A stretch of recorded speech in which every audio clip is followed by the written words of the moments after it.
Well, good evening, everybody, and welcome to the Brevard Sports Network. And we continue with our one-on-one series here. And tonight, this is an interview that's been months, really months in the making. And for one reason or another, it hadn't happened to this point. And a big part of that reason is because I wanted to make sure I had ample time to speak with this man because what he has done for programs, for coaching, for student athletes in this county is really second to none. And when you think about a lot of the programs that we're going to talk about, you may not know a lot of these stories. You may not know the root of the success of these programs. But I guarantee you a lot of that root is right here sitting in this studio right here today. Please help me welcome right here to the Brevard Sports Network studios, Mr. Chuck Goldfarb. Mr. Goldfarb, how are you, sir? I'm good. I couldn't be better. Chuck, so that everybody knows what's going on these days, tell us what you're up to these days. These days, I'm a part-time employee with Holy Trinity Episcopal Academy. This is my 11th year there, believe it or not.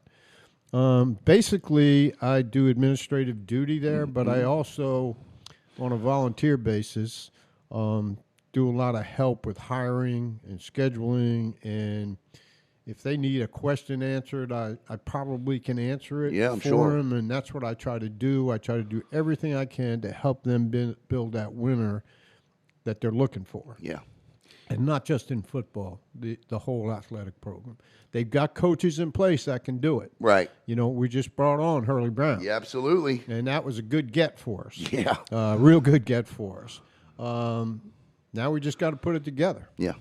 You know, I tell you, I've often heard whispers over there over the last 2 years with the lacrosse program and where the football program wants to be and the track and field program over there that's so outstanding that there really is a goal to try to make Holy Trinity sort of kind of the St. Thomas of East Central Florida. Is that something that you see as a possibility? I do not, and I'll tell you why. Okay. I'll tell you the same thing I told Hurley. Right. I told Hurley, you could probably take the 20 best football players in all of Brevard County. Right. And maybe match up with teams like St. Thomas Aquinas, You're right. Aquinas and those schools down south. So, yeah, we want to be good. I don't know if we can get to that level. You know, that's what I'm about. Right, absolutely. I want to get to that Yeah. level. I know Hurley wants to get to that level. And hopefully we can compete with them. Now, I think the new way they set up, FHSAA. You like it? With the urban and, I guess, the Metro? The Metro, I think that's going to help us. Yeah. And I think that's going to help Merritt Island, and I think it's going to help Satellite Yep. and every Brevard County school because then we're not going to have to go play those powerhouses down south from Fort Lauderdale and Miami. Merritt Island may have won a state football championship last year if we were playing that way. Maybe. Yeah, Maybe. It's a good possibility, that's Maybe. for sure. We're here with Mr. Chuck Goldfarb, now at Holy Trinity. Chuck, you stepped away, retired officially back in 2012, and here we are 10 years later. What has kept you going? What has kept me going is the need to have something to do, and because I've had 2 hip surgeries in the last 3 years. Sure. So that took away my golf. Right. I was working at Holy Trinity, playing golf 3 times a week with my buddies who we all retired together, and then this hit me, and so I can't play golf anymore. Right. So I spend more time at Holy Trinity because it's a passion for me. Sure. You know, it's not a requirement; it's a passion, and that's what I do. I help them in any way possibly I can. This passion for this county and began. You're a Merritt Island alum. You went to Merritt Island High School. Talk about those days. Your time through Merritt Island. My first year at Merritt Island High School was the team that everyone wants to talk about. It's the Waldo, Leon, Jimmy, Dave Brady kind of team that went undefeated, won a state championship, and that was back in the day when if you didn't get to the game by 5:30, right, you didn't get a seat. Wow. Courtney Parkway was a 2-lane road. And the traffic would line up getting into that stadium all the way back past Lucas Road and further up south, excuse me. So it was a great year there. I was Gerald Odom's assistant baseball coach. Okay.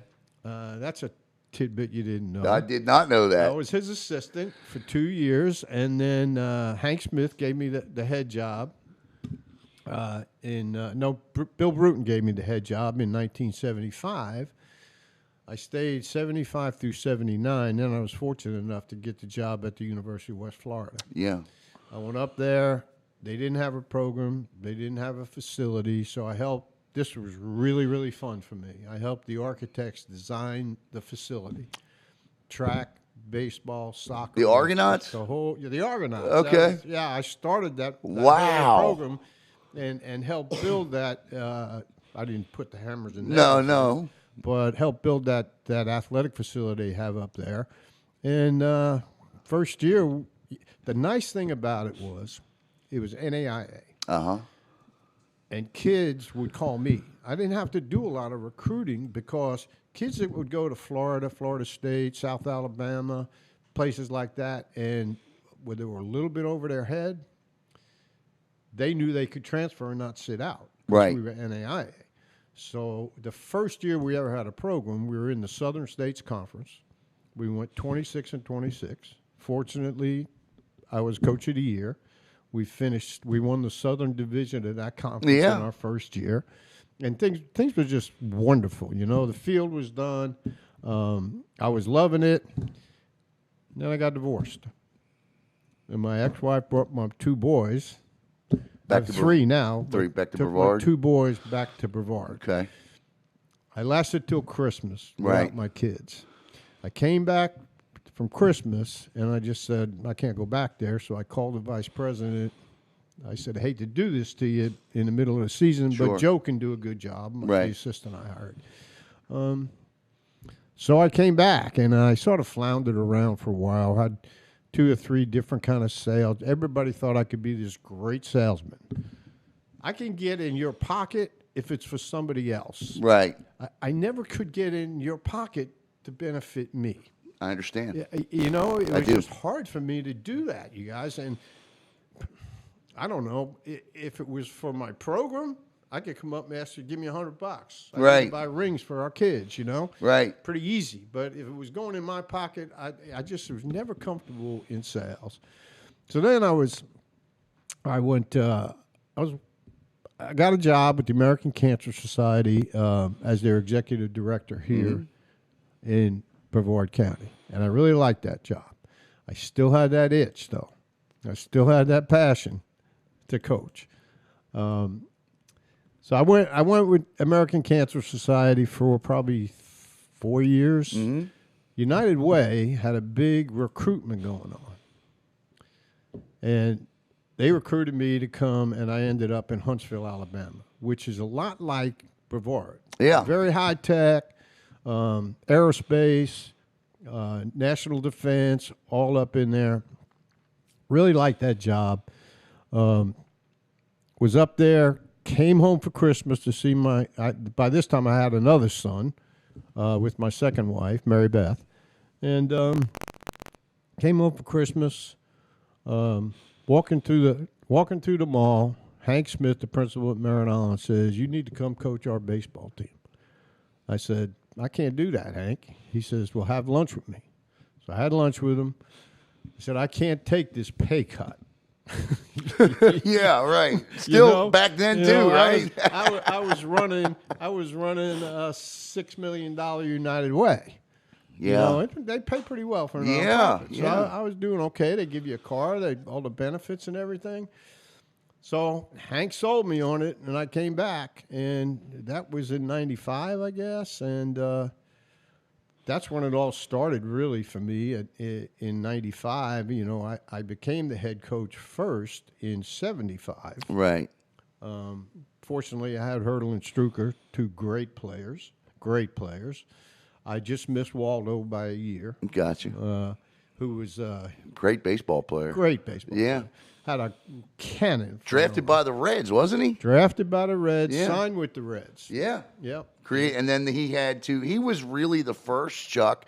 A lot of people want to give credit to, and I can't remember the gentleman's name, in terms of breaking, really setting the precedent for being signed getting that was Waldo Williams. Right? No, nobody else but Waldo Williams. He was the first guy to do that. Absolutely right. With help from people on Merritt Island, I believe. I'm sure. It wasn't Florida State people that helped. It was Merritt Island people that helped him do that. So that's where I was. I did that for 6 years. Then I went to the University of West Florida in '81, and we did well. I was coach of the year, but then I decided to come back.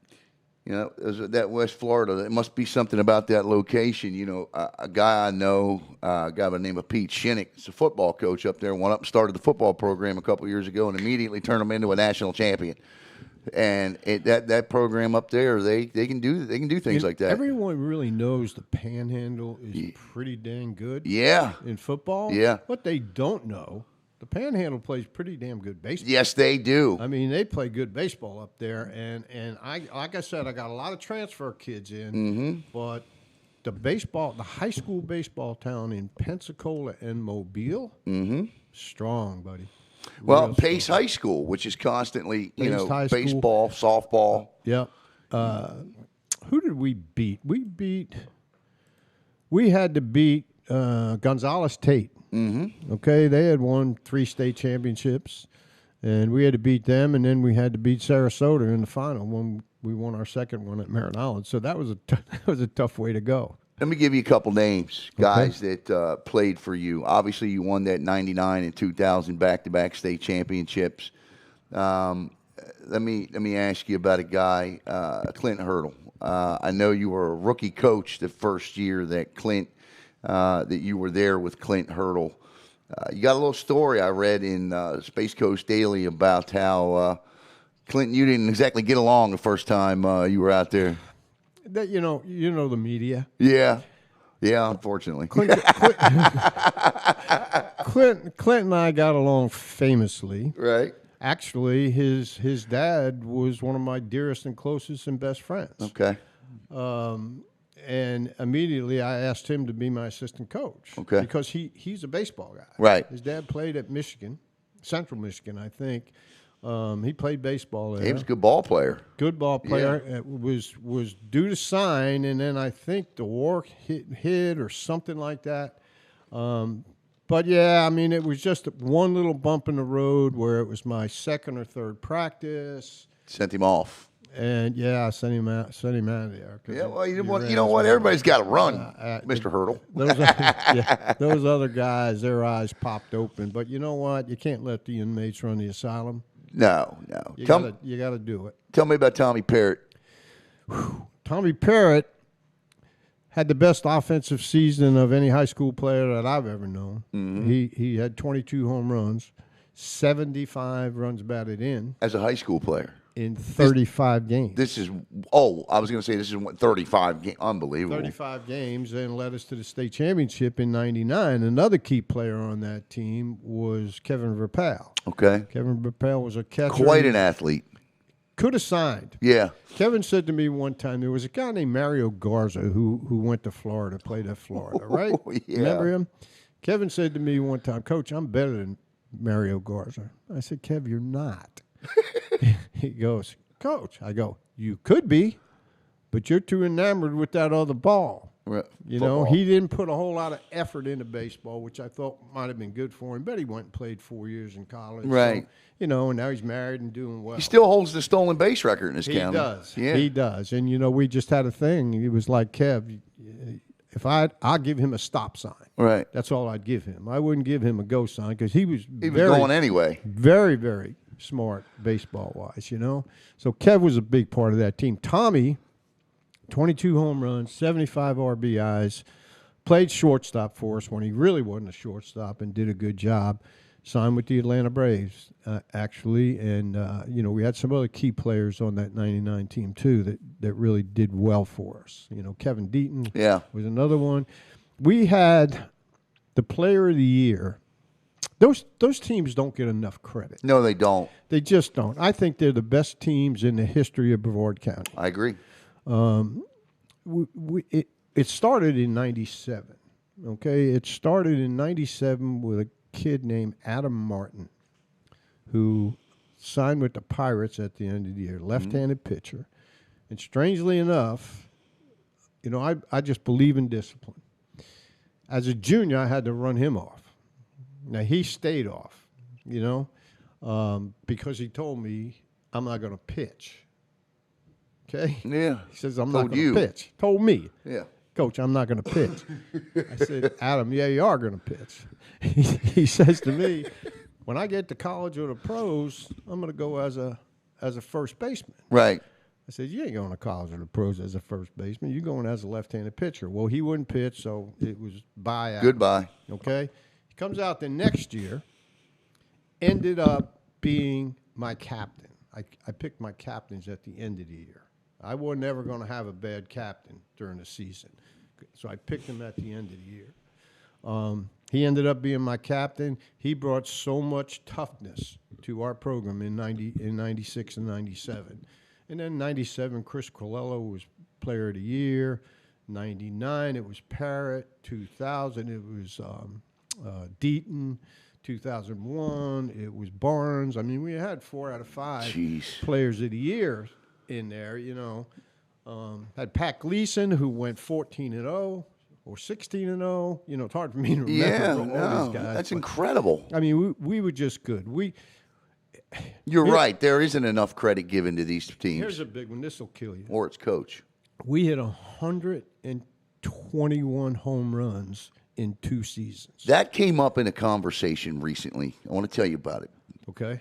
I was over at O'Galley for an O'Galley Merritt Island game. And O'Galley, early in the season, was knocking the cover off the baseball. They had through like 6 games, somewhere in the neighborhood of 12, 13, 14, maybe 15 home runs as a team through the first 4 or 5 games. And I thought, wow, man, they were really knocking the ball off the cover. And I asked pitching coach, and why does his name elude me, for O'Galley? Anyway. Ryan. I asked Ryan, I said, man, I said, you guys got a shot to do something. He goes, talking about that. He goes, oh, God, no, Alan. He goes, those Merritt Island teams under Goldfarb. He says, those home run records will stand forever. And, you know, people would say, you played on that field, you played in that bandbox. Well, you've been there. It's not a bandbox. No, it's not. It's just as big as anybody else's. And my response to those people are, nobody did it before that, and nobody's done it since. So give credit where credit's due. Yeah. Those kids were great players. It's 300 feet. And the supplemental kids were like a kid like Graham Lyle. He played second base for us, but he's probably the smartest baseball kid I've ever coached. Mm-hmm. Just knowing what to do, knowing how to do it. And there's just a lot of unsung kind of heroes on that team. I mean, sure. Deaton was the big star. Parrott was the big star, you know. In 98, we were down just a little bit in 98, but we went to the region final in 97, 98. And that's down. Yeah. And I'm a firm believer that you just don't come from nowhere and win state championships. Right. You got to have some heartbreaks. Absolutely. And know what you're doing and know how to travel, you know, when to spend the night, when not to spend the night. And you really got to keep your thumb on your kids, you know. So we were pretty good, man. What would you say would be the biggest key when you were coaching? What would be the biggest key to continued success, to continue to have? Because as the players change and student athletes graduate, you know, I mean, yeah, you have the talent, but you still have to mold that talent. You still have to teach. What is the biggest key to maintaining that type of success, in your opinion? I believe it's discipline. Yeah, I agree. I believe the coach runs the team. I believe those kids got to be respectful of the entire coaching staff. Mm-hmm.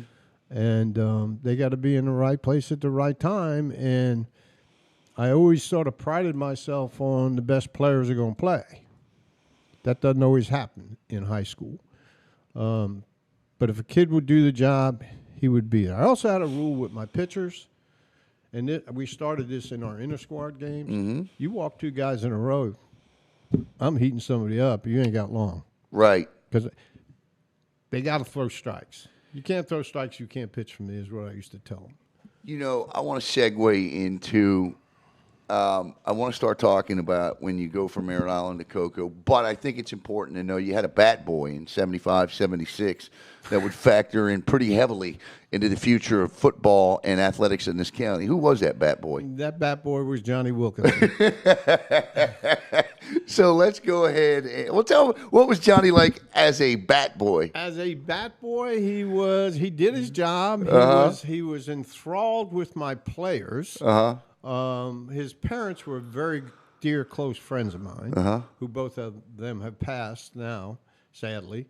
But Johnny was a good bat boy. He did whatever we told him to do. I had another friend of mine. They were the tandem, kid named Chucky Altus, and Johnny Wilkinson were my bat boys. And I used to tease Johnny all the time, and I used to tell people he's my bat boy when he became Mr. Football. You know, because he could coach, that dude, man. Right. He could coach. Now, I want to give a shout out to, well, we'll get to that in a minute. We'll get to him in a minute. So you go to Cocoa. Right. What takes you and why in 2000 would you want to go to Cocoa High School, the place at the time where athletic directors' careers went to die? Why? Talent. Right. We would sit on the other side of the river, okay, and look at their talent in baseball, in basketball, in football, in track. It was all there. I guess they went 1-29 at one point in time. I can't imagine. 1-29. I don't know how that happens. Yeah. So I knew then, and you know, I probably should let this out. I had a principal that came into Merritt Island that he fired Hodge, Gerald Hodgen, who was winning, like Odom was winning. And he sort of made my life miserable. Got you. I believe he felt like we had too much, I don't want to use the word power, but I will, in the community, because after you do what you do, you can ask people for stuff. Again, I can ask them for anything because it's not for me, it's for my program. Right. Right? So this thing came up at Cocoa, and Lori Backus called me, and we talked, and I went over there, and I had a pretty strong interview. And James Rowe was on the search committee. He asked me that same exact question you just asked. Yeah? He said, Coach, you built a dynasty over there. Why do you want to leave? I said, I don't have anything else to do over there. You know, Your job is done.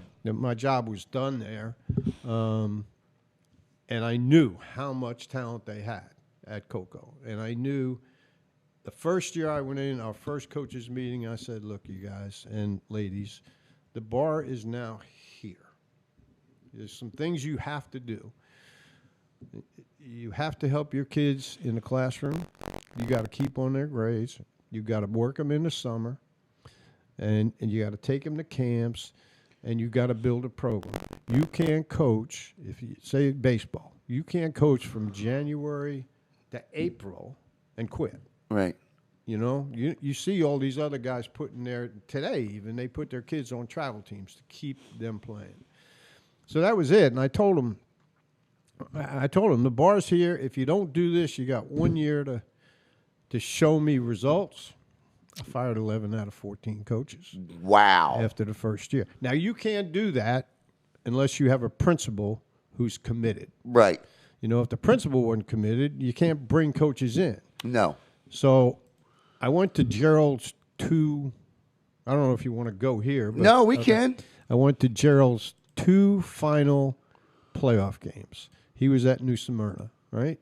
I'm thinking, who do I need to turn this around? You know, to me, it was only one guy, and I knew the guy. You know, I coached a little bit with him. I was his assistant, like I told you, and I was at his house at 9:00 on Saturday morning after Palm Bay beat him on Friday night, and I said, "I'm here because I want you to come to Cocoa. We want to build something special at Cocoa." I talked to Peggy. I talked to Gerald.